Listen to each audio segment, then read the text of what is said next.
Tout d'abord, nous voulons vous remercier d'avoir répondu présent à notre invitation.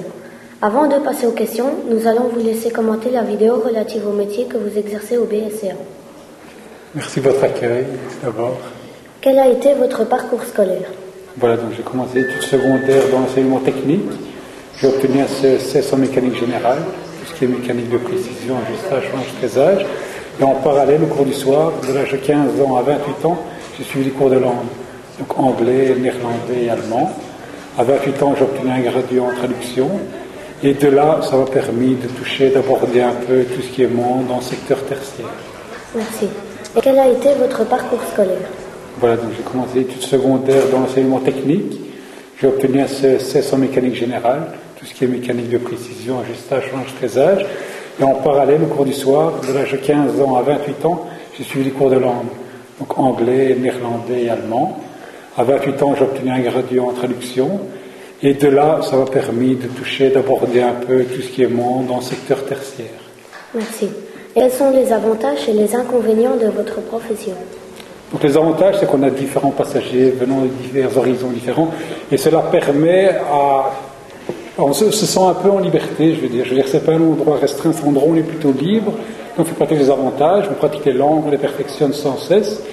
Les inconvénients maintenant, c'est que on est le premier bureau accessible à tout passager. Donc en cas de mécontentement, que ce soit d'un parking, d'un ministère de service ou d'annulation ou tout autre, la passager sera en premier bureau concerné, donc c'est le bureau information. Donc là, c'est plutôt le revers de la médaille, mais ça fait partie du métier. Parvenez-vous à concilier votre travail et votre vie de famille? Oui, donc à partir du moment où on connaît son horaire un mois et demi à l'avance, il est possible pour nous de déjà étudier son horaire privé, horaire famille, horaire boulot. D'autant plus qu'on peut également faire des échanges de pauses. Donc entre nous et les collègues, on peut concilier horaire matin, soir, donc il est possible de faire des échanges et donc très facilement de concilier deux. Ce métier est-il un rêve depuis toujours? Depuis l'adolescence, mes 12-13 ans, déjà j'aimais les langues étrangères, donc l'anglais. Et puis de là, c'est entouré le néerlandais, l'allemand. Oui, j'avais déjà une passion pour les langues.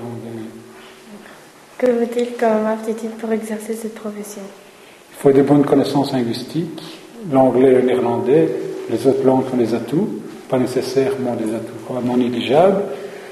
Avoir de la patience, une bonne gestion de stress, à savoir qu'on a un passager qui vient content de partir, juste après le suivant a raté son vol, donc mécontent, il faut savoir bien gérer le stress.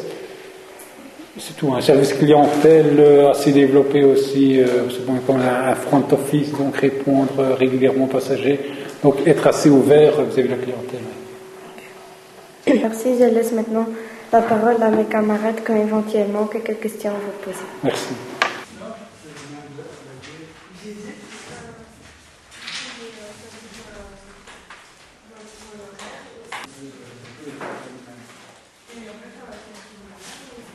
Ça varie. Moi, ici, en contrat, je travaille 2 semaines le matin et 2 semaines le soir. Donc, je connais déjà un peu.